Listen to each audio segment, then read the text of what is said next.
I'm finally getting around to doing some shit here that I've been meaning to do for quite a while.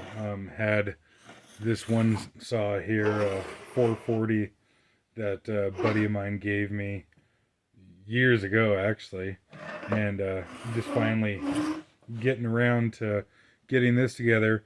I've actually never dug into a chainsaw carburetor before. This is actually a first for me. Um, I use avgas in all of my saws, and I've actually never had to fuck with the carburetor on any of mine.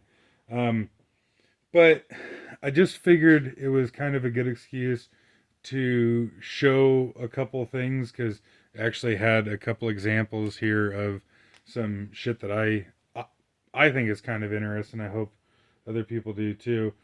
Um, so I said in my last video that uh, all of my Stihl stuff I have bought new, and actually, then I thought about it afterwards, and actually I've got more than I thought, and I've got a number of things that actually I haven't got new.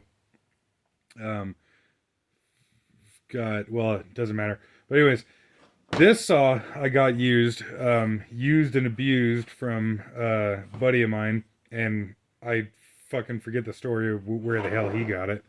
Um, but the bottom of the handle here is all busted up and beat to shit and everything. On one hand, it doesn't affect the operation of the saw, um, but to me, it just pisses me off, and I don't like that. And on the 440s here, it's got two little hooks on top of here. One of those is broken off, so fuck it. I figure good excuse to replace the tank and handle assembly would, I'll just get a new one of those. And then I'm not the biggest fan of these you know easy access caps, so I would assume that I can get a tank assembly that's the old school, just twist on cap. But I figured I'd show here. So this is actually a Farmer Tech Stihl, well, it's not a Stihl, but a Farmer Tech copy of a 660 with a cannon bar on it. So the bar is probably worth more than the saw. But I've got this aluminum plate on the bottom of it, and I actually just got this thing on eBay, and it helps to protect the plastic handle, or the foot pad, I guess you would call it, or whatever. And yeah, just type in eBay. I think it's like, say if you're looking for a 360 like this, you just type in eBay Stihl 360 tank guard, and it should come right up. I've seen now too, they didn't have it when I got them, and I don't know that it's really necessary or whatever, but they have aluminum plates that cover the entire bottom side here. Don't know that that's necessary, but it is a thing that's available because unfortunately this part of the plastic here is very, very prone to breaking off. um, I've seen a lot of saws with this busted off here. And then I got a 660 here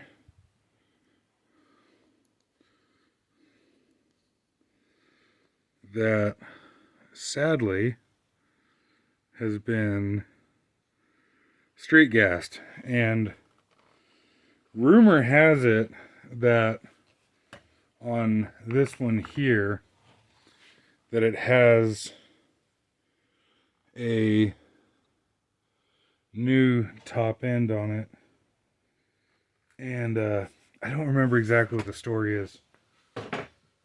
Well, yeah, I kind of do, but it's kind of a clusterfuck though too.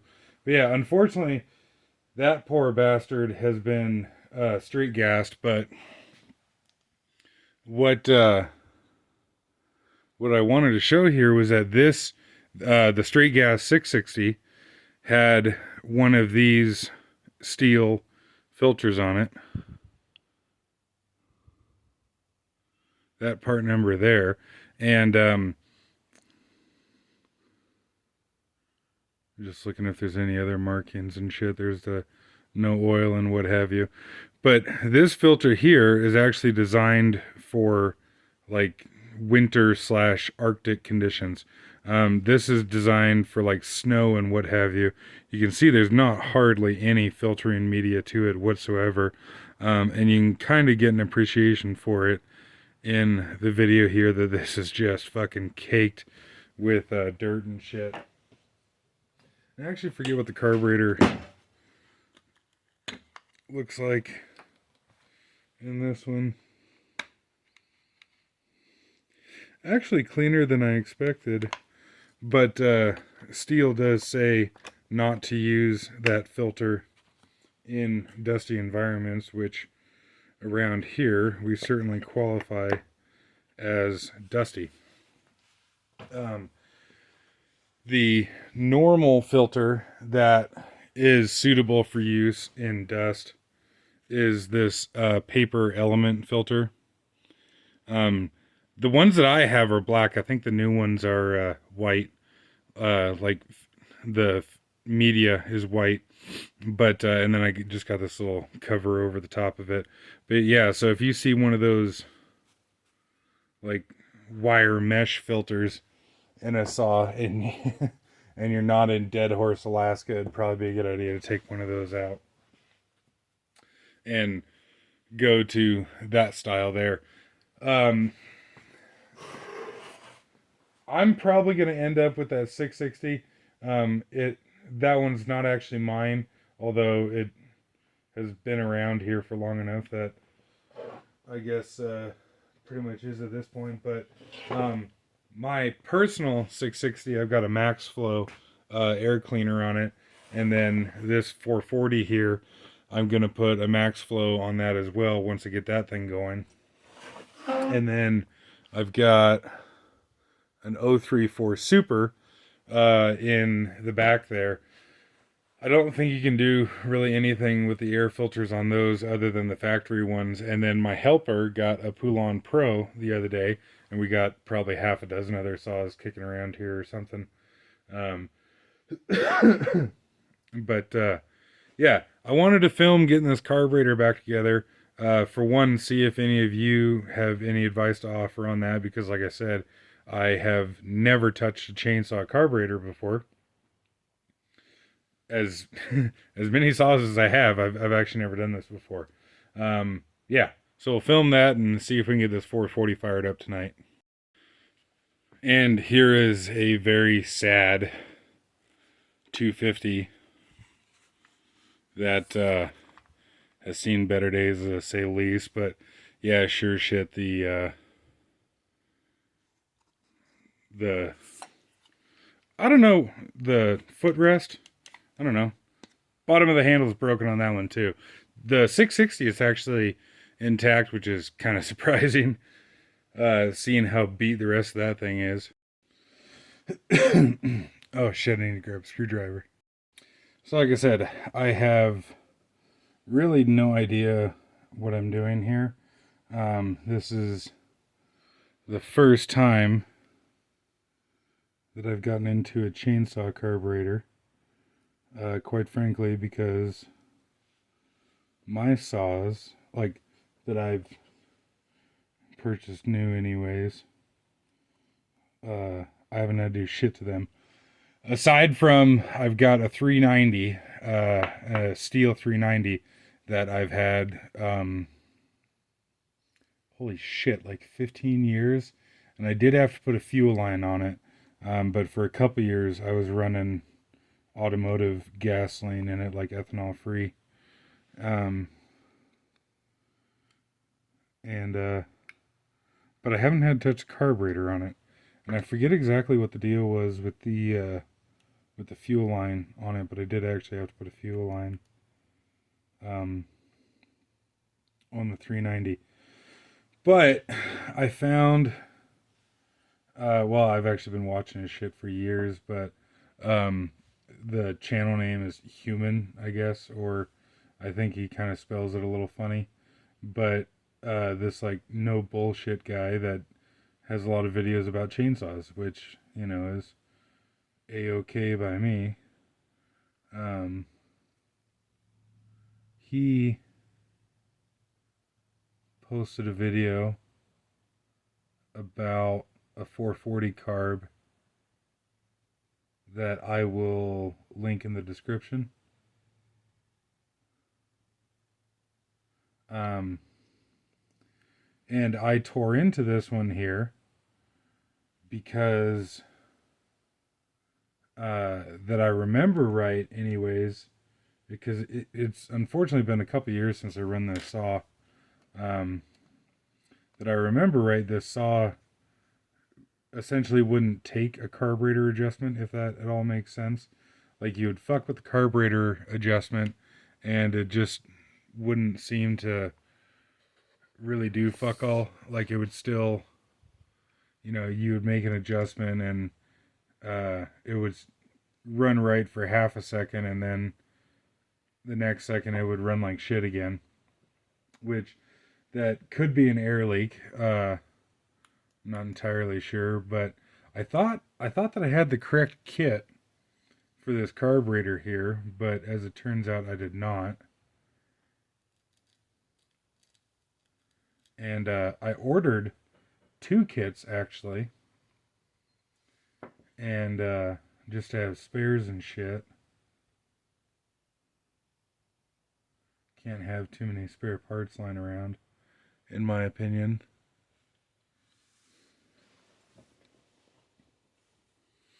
But that kit is not here yet,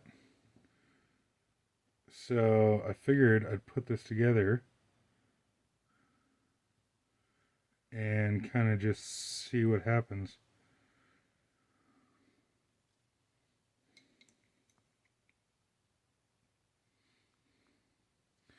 Because who knows, maybe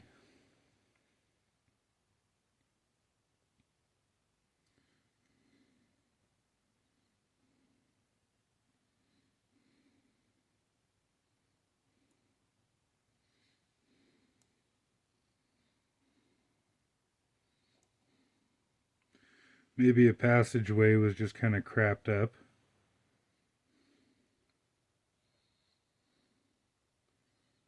And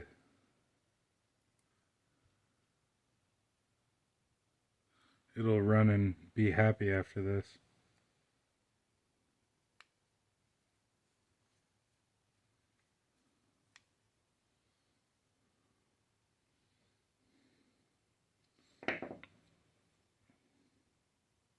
And like I said, I don't know what I'm doing with this, but I could have swore that I heard somebody saying that this little lever on the needle here is that, like, this tab here is supposed to be flush with the housing here, and if you look at this one here, it most certainly is not. But on the other hand, I don't really understand how that would have gotten bent out of shape or anything. Um,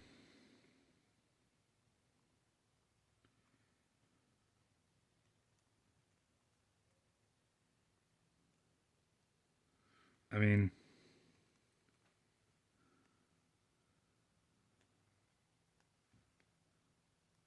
that feels decent enough to me, but the hell do I know?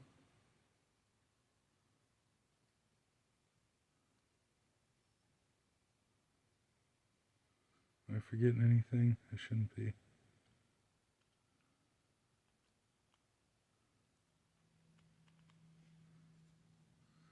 And then this guy goes.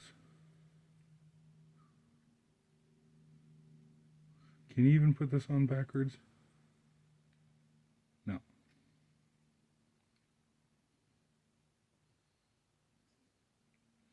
And then I'll get the screws in there and come.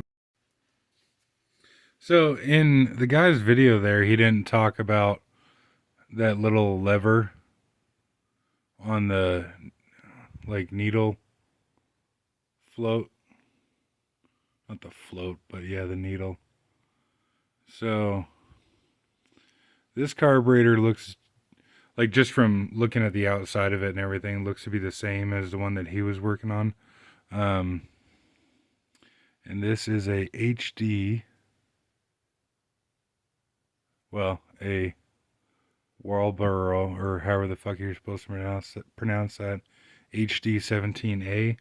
And interestingly, where the fuck is it? It says Japan. It's kind of interesting. And like, thank God it's not China. So yeah, in his video, he was saying to back off each of the screws one full turn.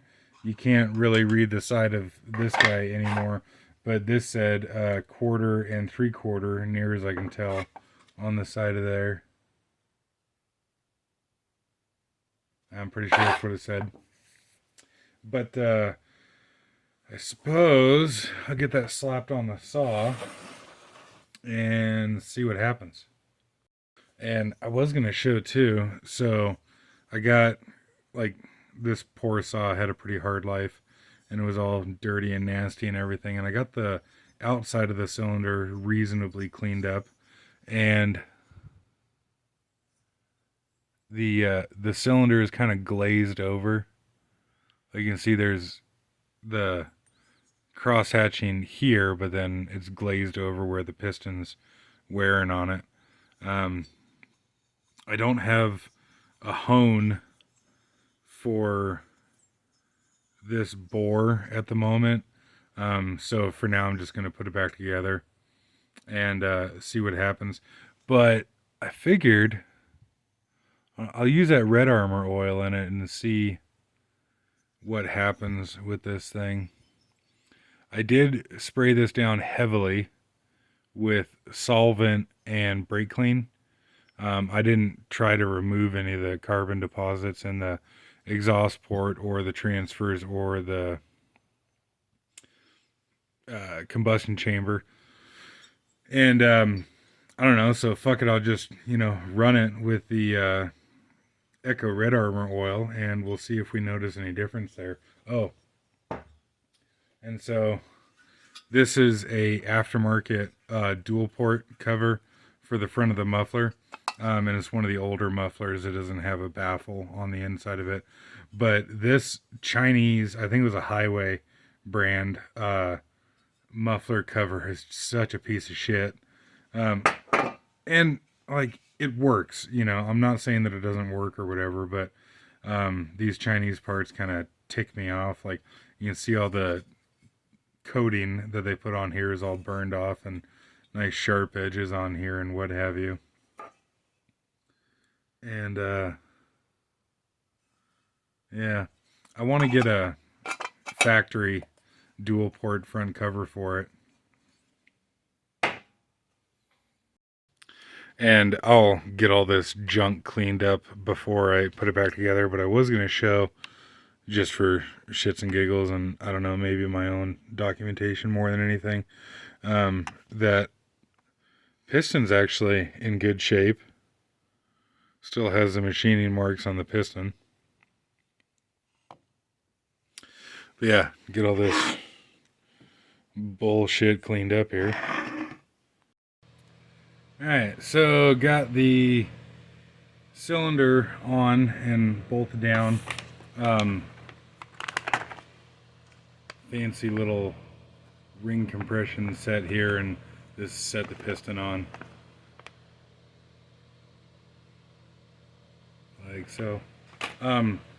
This is the little safety tab, like on the back of the handle here. I actually cut the little nub off on the end here so that you can throttle it up without having to push this down. My combi motor and my concrete saw, I haven't disabled this, but on the chainsaws it seems to be extremely annoying to have those. I find that they get in the way more than anything else. And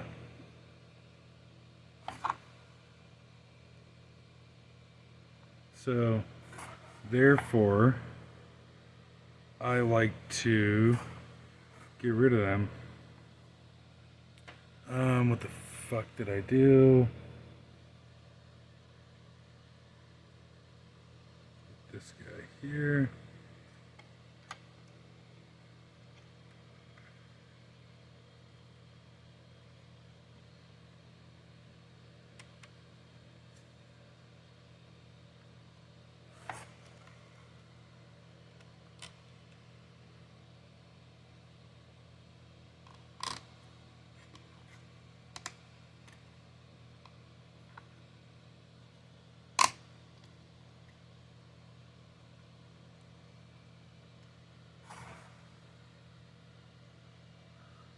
Come on. Please.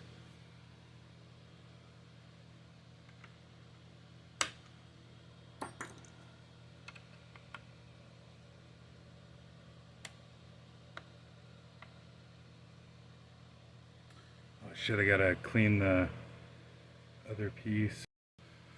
Alright, got all that stuff on there. Got the air filter.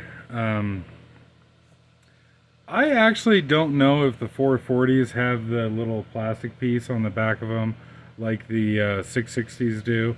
But this little piece of foam in here, I guess, is just to kind of help with spit back or whatever from the carburetor.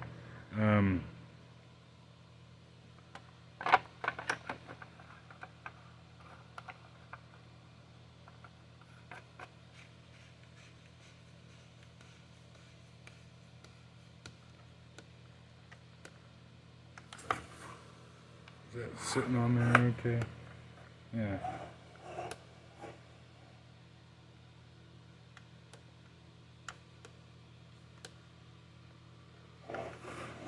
Alright.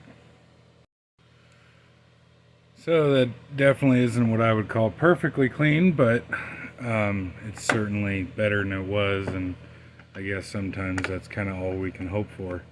I'm gonna get a new starter assembly for this one.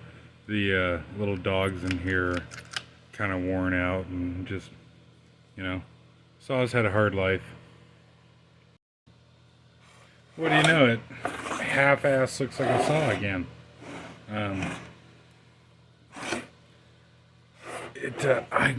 I could have swore that from what I remembered on this thing,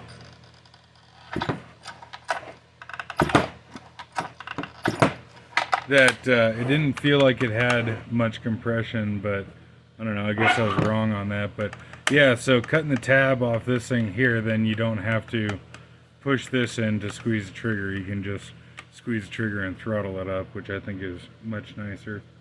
So yeah, fuel, and we'll see what happens. I guess I should have hit the record before, but I actually put some John Deere High Guard on the cylinder and piston to assemble it, because that was what I had.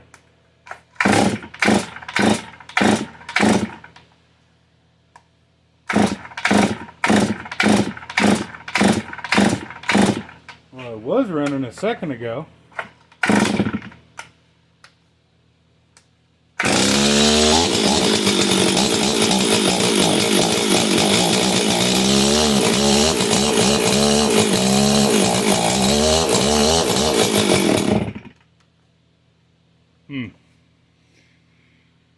Fires up anyways, that's cool.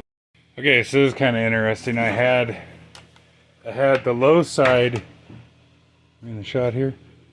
Yeah, I had the low side screw open a quarter turn, as I remember seeing on here, and it ran like you saw a second ago. I seated the low side and then backed it off a full turn, like the guy says in the video there, and